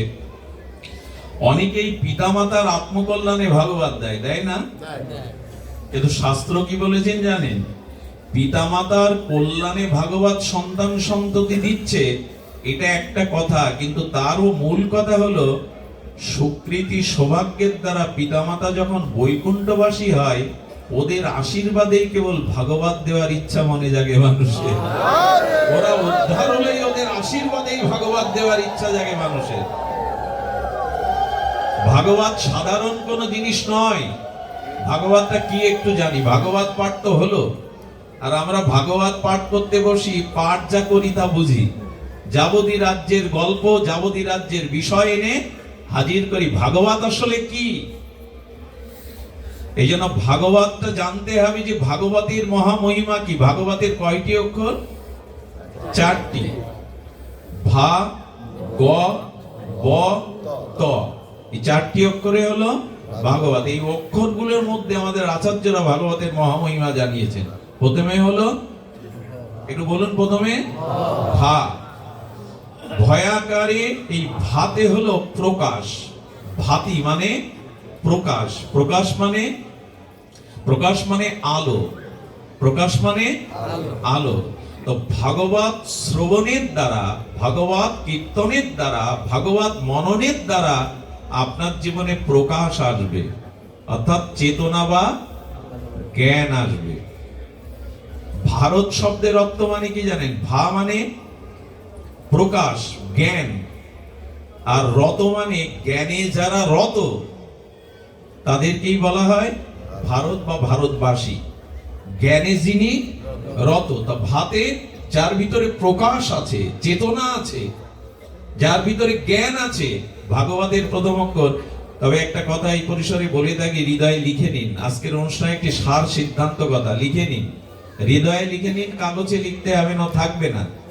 হৃদয়ে লিখতে বলছি এই জন্য, আমাদের আবার মনে থাকে না 5 বছর আগে কে আমাকে অপমান করেছে, কথা আজও ভুলতে পারিনি। অথচ কাল সকালে শুনুন আপনি কাল কি শুনে এসেছেন ভাগবতে, এটা বলতে পারেন। অথচ ওই মানুষ 5 বছর আগের অপমানের কথাটা ঠিক ঠিক মনে রেখেছে। আমাদের ধারণ ক্ষমতা ওইগুলি বেশি, এইগুলি না। এই জন্য লিখে রাখতে বলছি, বারবার বলছি কেন? জ্ঞান পৃথিবীতে আছে, গ্রন্থে আছে, পণ্ডিতদের কাছে আছে, সাধনার মধ্যে আছে কিনা? কিন্তু সেই জ্ঞান যতদিন আপনার নিজের মধ্যে প্রকাশ না ঘটাবেন, ততদিন আপনার কল্যাণ হবে না। একটা দৃষ্টান্ত দেই, চাল ডাল এই বাজারে আছে কিনা? মোস্তাফাপুর বাজারে চালের দোকান সরকারের গোডাউনে আছে না? গম চাল সব আছে। তো ওই চাল গম বাজারে, গোডাউনে, পাড়া প্রতিবেশীর কাছে, এমনকি আপনার ঘরেও আছে, আপনার ঘরেও আটা চাল আছে, কিন্তু দু চারটে রুটি তৈরি করে যদি ভেতরে না দেন ক্ষুধা যাবে? জ্ঞান তো সবখানেই আছে, জ্ঞান পৃথিবী জুড়ে আছে। ওই জ্ঞান আপনার মধ্যে যতদিন আপনি নিজে না জাগাবেন, আপনার কোনো কল্যাণ হতে পারে না। জ্ঞান পৃথিবীব্যাপী ছড়ানো থাক, আইনস্টাইন, নিউটন থাকুক, বড় বড় জ্ঞানের বই থাকুক, বড় বড় জ্ঞানী থাকুক জগতে, আপনার চেতনা, আপনার প্রকাশ যতদিন না হবে ততদিন আপনার কল্যাণ হবে না। জ্ঞান আপনার ভেতর থেকেই জাগতে হবে। আচ্ছা, আরেকটা দৃষ্টান্ত দেই। পৃথিবীতে বিদ্যুৎ বা আলো সবখানে আছে, কিন্তু আপনার প্রাইভেট কারে আলো নেই, চলতে পারবেন? আলো তো রাস্তাঘাটে, আলো তো সবখানে আছে, অথচ আপনার চলার যে লক্ষ্যে পৌঁছানোর গাড়ি, সেই প্রাইভেট কারে আলো সবখানে থেকে কাজ কি? যদি আপনার গাড়িতেই না থাকে, খাদে পড়বেন, অ্যাক্সিডেন্টের কবলে পড়বেন, পড়বেন কিনা? জ্ঞান কীর্তনে আছে, জ্ঞান মন্দিরে আছে, জ্ঞান গ্রন্থে আছে, জ্ঞান ভাগবতে আছে। ওই চেতনা যদি আপনার ভেতরে জ্ঞান না জাগান, আপনার কল্যাণ হবে না। এই জন্য জ্ঞানটা নিজের মধ্যে থেকে আসতে হবে। আচ্ছা, বাতাস সবখানে আছে কিনা? জয় রাধে। বাতাস সবখানে আছে কিনা? রাধে মানে বাবার ঘুম আসছিল তাই রাধে বললাম। বাতাস সবখানে আছে কিনা? কিন্তু আপনার টায়ারে যদি বাতাস না থাকে,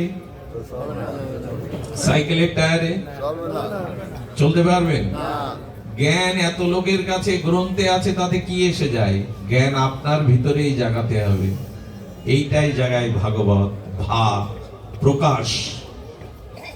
ভাগবত কেন দিচ্ছেন, কেন শুনছেন? তার কারণ আমার ভিতরে ওই যে বললাম অন্ধকার আছে, মোহ আছে, অজ্ঞানতা আছে। যেমন এখন আমি প্রমাণ করতে পারি আপনাদের ভিতরে আলো জেগেছে, চেতনা জেগেছে।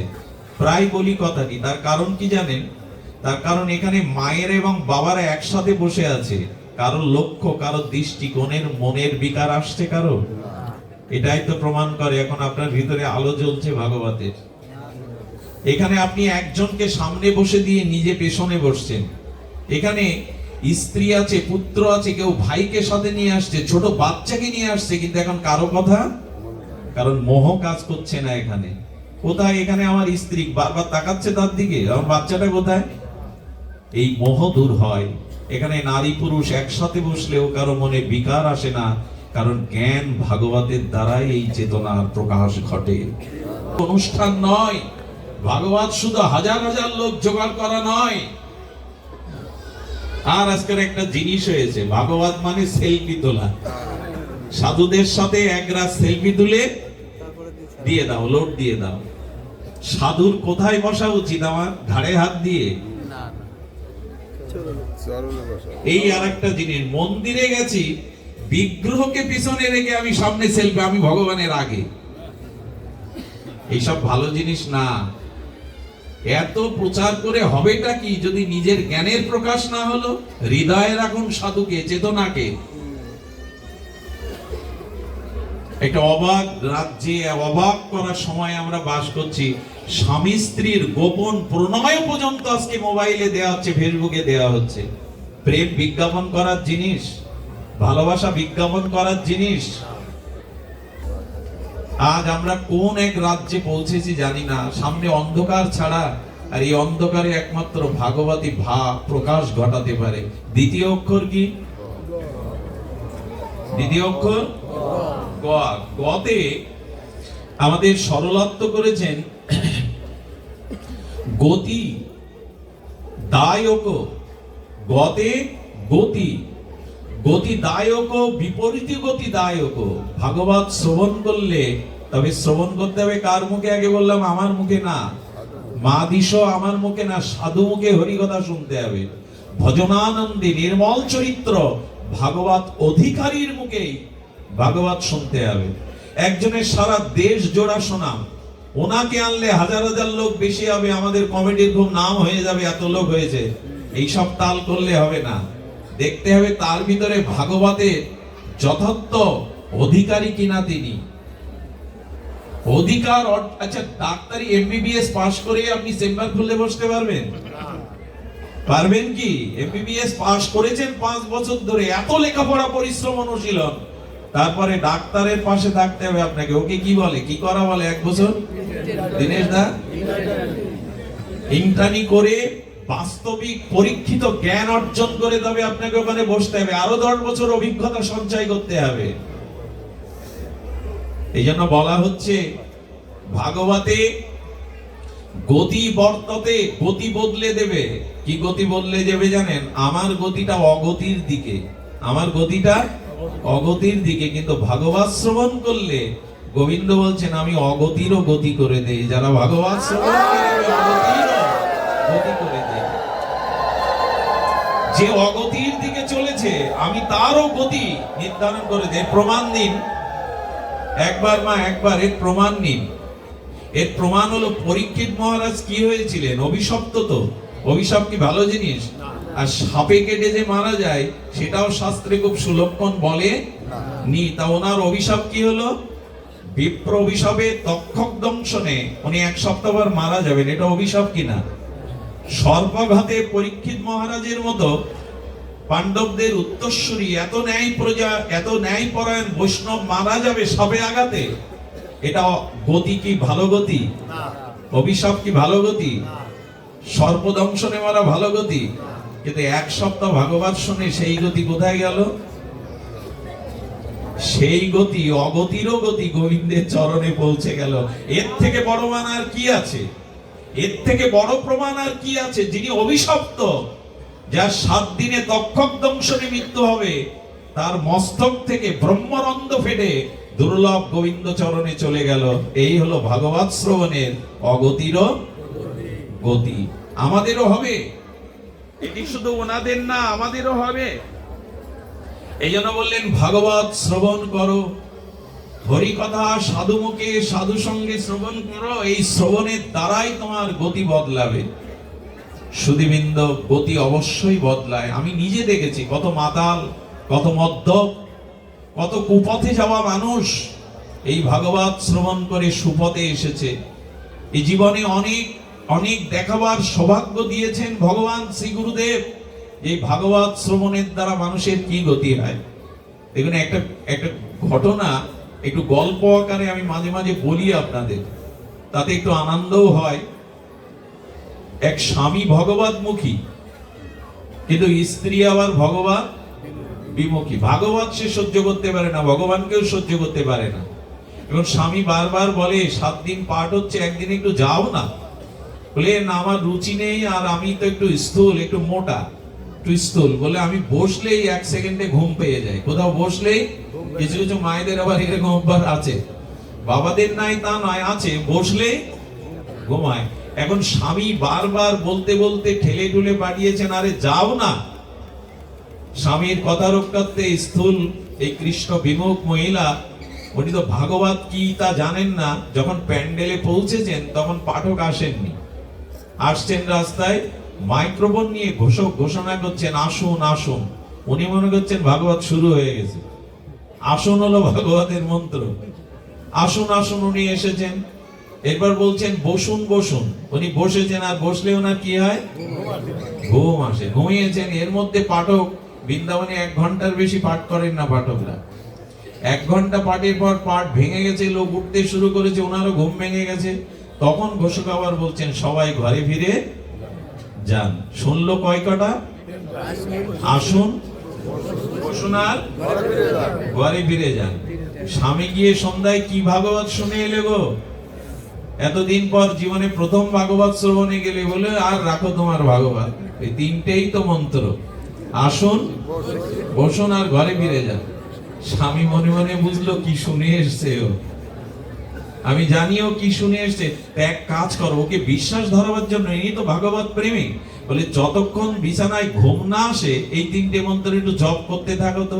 আসুন বসুন ঘরে ফিরে যান। ঘটনাক্রমে তখন শিক কেটে চোর মাথা তুলেছে ওর ঘরে। ওনার মাথা যেদিকে শুয়ে আছেন তো বিছানায়, মাথার ওই পেছন দিক দিয়ে চোর যখন শিক কেটে মাথা ঢুকেছে তখন বলছে আসুন আসুন। বলে সর্বনাশ, ইনি তো দেবী, এনার 3য় চোখ আছে, নালে পেছনে দেখতে পান আমি ঢুকছি। আরে কার ঘরে এসেছি, জ্যান্ত দেবী ইনি। আচ্ছা কি বলে শুনি। এরপর বলছে বসুন বসুন, বলে আমাকে বসতে বলছে, ঘরে ডেকে এনে। ইনি দেবী ছাড়া আর কিছু না, এনার পেছনে তৃতীয় চোখ আছে, জ্ঞান নেত্র আছে।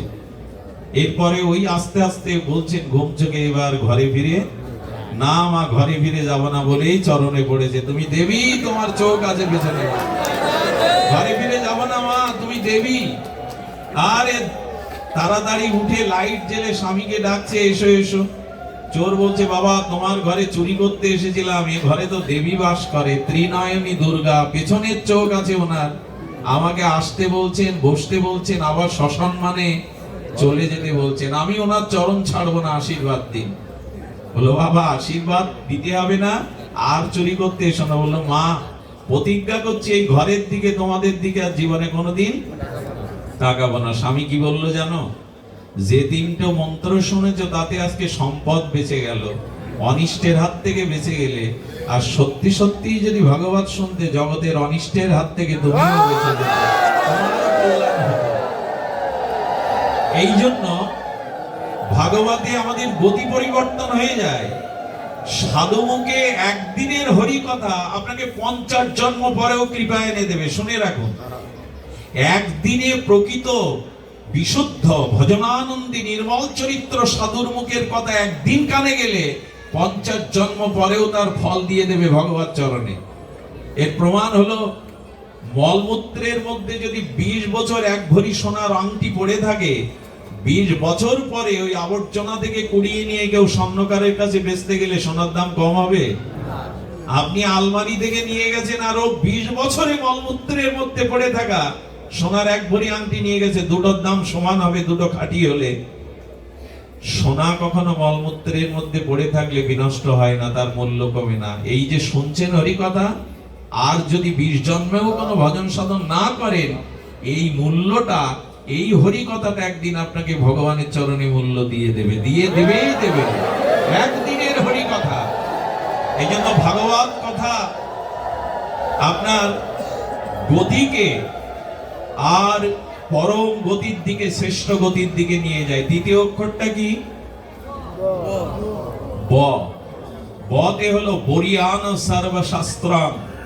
এই ভাগবত হলো সমস্ত শাস্ত্রের সার, সর্ব বেদান্ত সার, অমল পুরাণ শ্রীমদ ভাগবতম।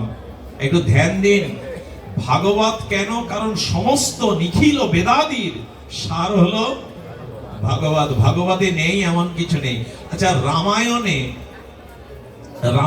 ভাগবত নেই, কিন্তু ভাগবতের মধ্যে রামচরিত্র কথা 3 অধ্যায় আছে, 3টে অধ্যায় জুড়ে আছে। আচ্ছা লক্ষ্য করুন, রামায়ণে ভাগবত নেই, কিন্তু ভাগবতের মধ্যে রামায়ণ আছেন। মহাভারতের মধ্যে ভাগবত নেই, অথচ ভাগবতের মধ্যেই মহাভারতের অংশ বা গীতাও আছে, সবই আছে এর মধ্যে। অমল পুরাণ। ভাগবত হলো শিরোমণি, মুকুটমণি। ভাগবত হলো কলিযুগের সূর্য। এই ঘোর ও তামসিক অন্ধকারে, কাম কামনার অন্ধকারে নিমজ্জিত যুগে ভাগবতই হলেন সূর্য। যখন গোবিন্দ বিদায় নেবেন তারপরের অন্তভাগে, তার প্রকট লীলা সমাপ্ত করে 125 বছরের এই দ্বারকা লীলা, মথুরা লীলা, বৃন্দাবন লীলা তিনি অপ্রকাটে গমন করবেন। তখন উদ্ধব বলেছিলেন, তোমার চরণ এই ধরার ধুলি থেকে বিদায় নিলে কলি নেমে আসবে, অন্ধকার নেমে আসবে। প্রভু, এই কলিহত জীবের উপায় কি হবে? গোবিন্দ বললেন, আমি নিত্যলোকে ফিরে শুধু যাব না, আমি ভাগবতের মধ্যে নিজেকে প্রকাশ করব। তাই কলিযুগে যারা ভাগবত ধর্ম আশ্রয় করবে, ভাগবতের মধ্য আশ্রয় করবে, ভাগবত আমি অভিন্ন, এই ভাগবত তাকে আলো দেখাবে, ভাগবত তাকে কল্যাণ করবে। এই জন্য ভাগবত পাঠ। কিন্তু ভাগবতের নামে ভাগবতী শুনতে হবে, ভাগবতের মহিমা শুনতে হবে। এই মহিমা বড় বিরল। এই জন্য সারা পৃথিবীতে ভাগবতের জয় জয়কার। এই জন্য তবে এই সুযোগ নিচ্ছে আমার মতো কিছু মানুষ। এখন ভাগবত পাঠ করতে উঠলেই সব পাওয়া এসে জুটবে, সম্মান, অর্থ, খ্যাতি। এই জন্য যেন এই আসনে আমরা না বসি। নিজের কল্যাণ, জীবের কল্যাণের নিমিত্তে গুরুদেবের আশীর্বাদে যশ খ্যাতি পূজা প্রতিষ্ঠা নাম সুনাম এগুলি ত্যাগ করে শুধু ভগবানকে আনন্দ দেওয়ার জন্যই যদি এই আসনে বসা যায়, তবে এই আসনের মর্যাদা দেয়া হবে। এখন ভাগবত পাঠ সকলেই করতে চাইছে আমার মতো, আমি তো নগণ্য মূর্খ, বিষয় অন্ধকারে পড়ে থাকা নর্দমার কীট। কিন্তু ভাগবত বলছেন পরমহংস সংহিতা, এটা পরমহংস সংহিতা। এই ভাগবতের মূল্যায়ন সকলের উপরে অভিন্ন গোবিন্দ কলেবার কলির ভাস্বর ভাস্কর এই সর্ব বেদান্ত সার অমল পুরাণ তিলক শিরোমণি ভাগবত। শুধু অর্থের জন্য, যশ খ্যাতির জন্য, বিজ্ঞাপনের জন্য যেন এই আসনকে কলঙ্কিত না করি। আসলে পাঠ করতে উঠলেই টাকা ছুড়বে আপনার গায়ে, সম্মান ছুড়ে মারবে, এখন সব এসে হাজির হবে। এই জন্য তো এই আসনে বসবার আমার মতো মাদিস্য জীবদের ভেতরে একটা কাজ করে, যদি বসতে পারতাম। কিন্তু এই আসনটার অপমান যেন না করি আমরা। এটা ব্যাসপীঠ, এটি সাধারণ কোনো আসন নয়। এটি পূর্ণ প্রজ্ঞাপান, পূর্ণ শ্রদ্ধা, পূর্ণ ভজন। এটি গুরুদেবের বিশেষ আশীর্বাদ পরম্পরা না থাকলে ভাগবতে কাজ হবে না সুধীজন। এই জন্য ভাগবতের তৃতীয় অক্ষরটা কি শুনলাম আমরা? গতে, বতে। বতে হলো বরিয়ান সর্ব শাস্ত্র সারং। ভাগবত হলো সমস্ত শাস্ত্রের সার। এর অক্ষর অক্ষর নয়, অক্ষর রূপী রসব্রহ্ম ভগবান এর মধ্যে প্রকাশ হয়েছে। এই জন্য ভাগবতের অক্ষর পেজে ছাপানো কোনো পুস্তকের অক্ষর নয়, অক্ষর ব্রহ্ম। সবশেষ অক্ষরটা কি? ত। এই ততে হলো তরণী।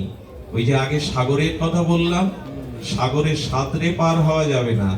একটা নৌকা, দৃঢ় নৌকা বলেছে, দৃঢ় পল্লব, অর্থাৎ দৃঢ় নৌকা লাগবে, খুব শক্ত নৌকা। ঢেউয়ের প্রতিকূলে আঘাত পেতে পেতে যে ওপারে যেতে পারে, নৌকা ছাড়া পার হতে পারবেন আপনি? পার হতে পারবেন না। এই ভাগবত হলো তরণী, যে তরণীতে উঠলে এই বিত্তময় সংসার সাগর থেকে ওপারে যাওয়া যায়, ভগবানের ধামে ফিরে যাওয়া যায়। এটি হলো তরণী, যে একে আশ্রয় করলে যাওয়া যায়। আর সবশেষে বলবো, ভাগবত শ্রবণ করে 4টে ফল পাবেন যদি শ্রবণের মতো শ্রদ্ধা রেখে শ্রবণ করেন। আর আপনি পরীক্ষিত যদি শ্রোতা হয়ে শ্রদ্ধালু হয়ে শ্রবণ করেন, আর যদি সেই বক্তা প্রকৃত ভাগবত আচার্য হন, তবে ভাগবতে 4টি ফল পাওয়া যাবে। অনেকেই মনে করছেন এই 4টি ফল ধর্মার্থ কাম মোক্ষ না। আচার্যরা বলেছেন, একটু অন্যভাবে ব্যাখ্যা করেছেন আমাদের বৃন্দাবনের এক আচার্য প্রভুপাদ। তিনি ব্যাখ্যা করছেন, ভাগবত শ্রবণে আপনি 4টে ফল পাবেন। 4টে ফলগুলোর একটু নাম শুনুন। আসলে এই ফল মানে এখানে ওই ফলের যে গুণ, ওই ফলের যে লক্ষণ, সেটা পাবেন আপনি। একটি হলো সুপারি, একটি হলো নারিকেল, একটি হলো আম্র, আর একটি হলো কদলী। কদলী মানে কলা। প্রথমে সুপারিটা বলি, আগেই বলেছি ভাগবত পাঠ শুনলে সুপারি পাবেন। সুপারির লক্ষণ বা সুপারির গুণ পাবেন। এখানে লক্ষণ বা গুণ বলা হয়েছে। যেমন কর্ম ফল বলি আমরা, কর্মের কি গোটা একটা ফল দেখা যায়? পরিস্থিতি কর্মফল রূপে আমাদের জীবনে আসে, এই জন্য বলি কর্মফল। তেমন সুপারি, যে কোনো মাঙ্গলিক আরাধনা পূজাতে সুপারি লাগে। এই জন্য পূজার একটা বিশেষ উপকরণ সুপারি। এই জন্য এখানে সুপারি শব্দের অর্থ হলো, ভাগবত শ্রবণ করলে সুপারি ফল পাবেন। মানে সুপারি মানে পূজাতে কাজে লাগে। আর পূজা শব্দের আবিধানিক অর্থ হলো আরাধনা বা সেবা। অর্থাৎ যারা ভাগবত শুনবে তাদের মধ্যে সেবা ভাবনা জাগবে। ওহো, আমি যদি বাড়িতে একদিন ভাগবত দিতে পারতাম, আমি যদি এমনি করে সেবা করতে পারতাম বৈষ্ণবদের, আমি যদি এমনি করে সাধুগুরু বৈষ্ণবের একটু চরণ জল করে, একটু মাল্য দান করে ভাগবত দিতে পারতাম, এই সেবা ভাবনাটা জাগবে ভাগবত শ্রবণে। কবে আমার এই সুদিন হবে, কবে আমার এই সৌভাগ্য হবে, আমি একটু আমার গৃহে সাধু মুখে হরি কথা দেব, একটু বৈষ্ণব সেবা হরি নাম দেব।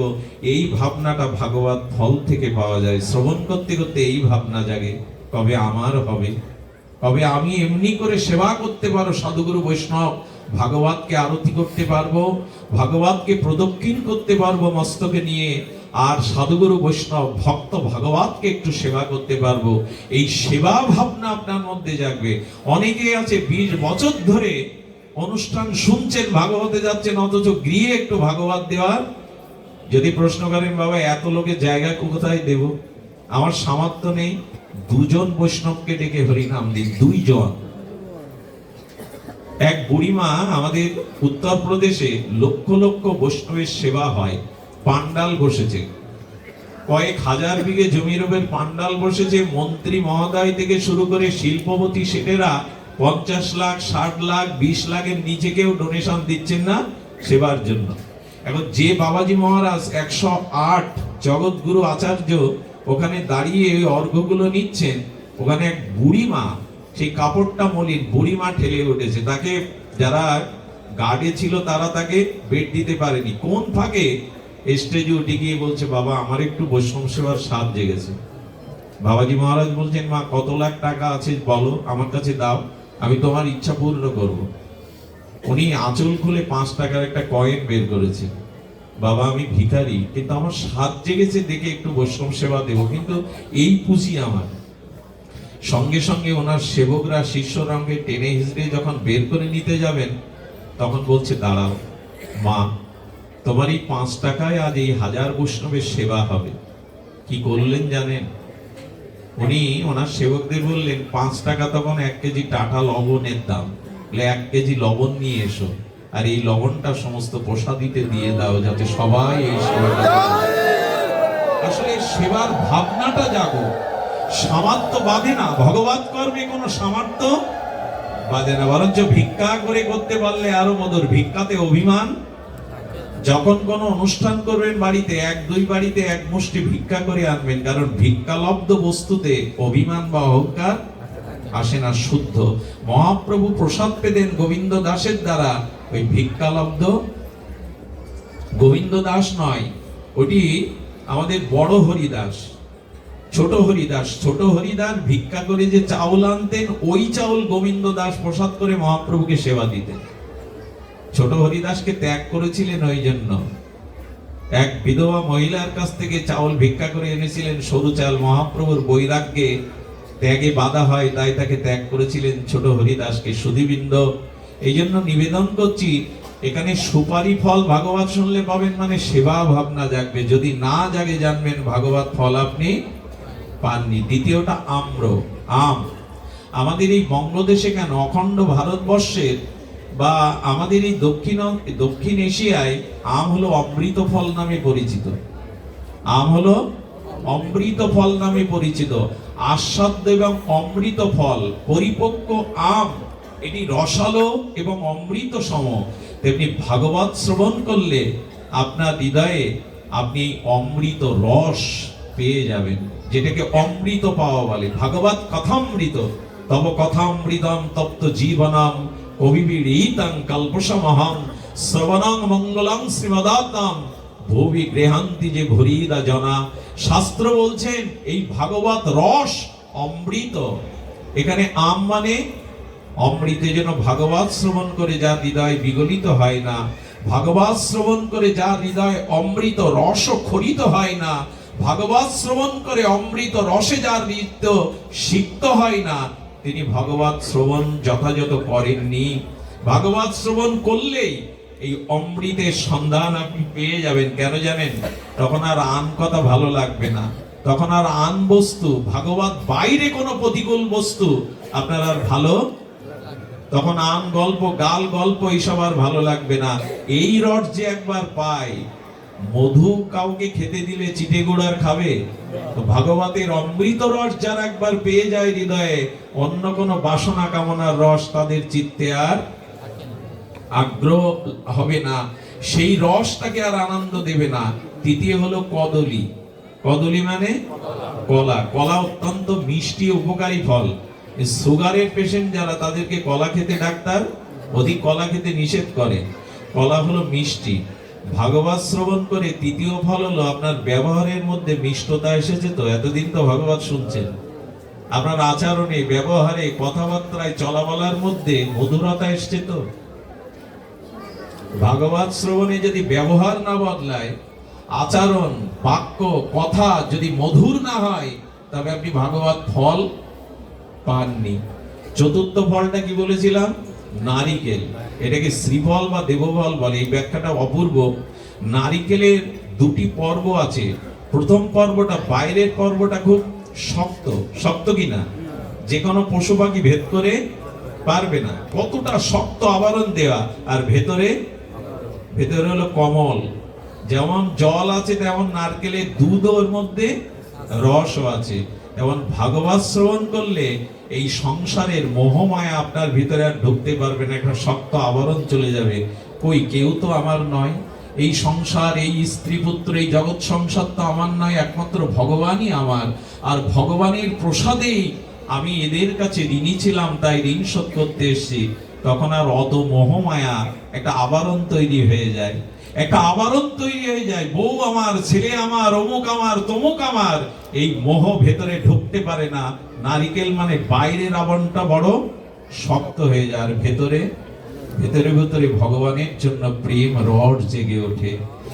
ভেতরে আস্বাদন জেগে ওঠে নারিকেলের মধ্যে, যে ভগবত প্রেমকে, ভগবত লীলাকে তখন সে হৃদয়ে সরস করে পায়।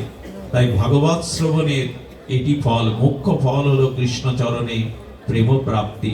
সুধীবৃন্দ, সবশেষে একটি কথা বলি, আজকের পাঠ বিশ্রাম রাখি। পূর্ণাহুতির আমার বিশ্রামের সময় এসছে। সেই পূর্ণাহুতি বলবো এই কারণে, ভাগবতের যে সংবাদটি সব থেকে বড় করে দিয়েছেন, এই সংবাদটি হলো মাধুর্য প্রেম। 5 মিনিট একটু ভিক্ষা দিন। এই 5 মিনিট ভিক্ষা চাচ্ছি কেন? কথাটি হৃদয়ে যেতে হবে। ভাগবতে এই বিশ্রাম কথাটি যেন আপনাদের হৃদয়ে পৌঁছায়। কৃপা করে শুনুন, ভাগবত হলো মাধুর্য, ভক্তি দিতে এসেছিলেন। মাধুর্য মানে ব্রজপ্রেম। ব্রজপ্রেমটা কেমন?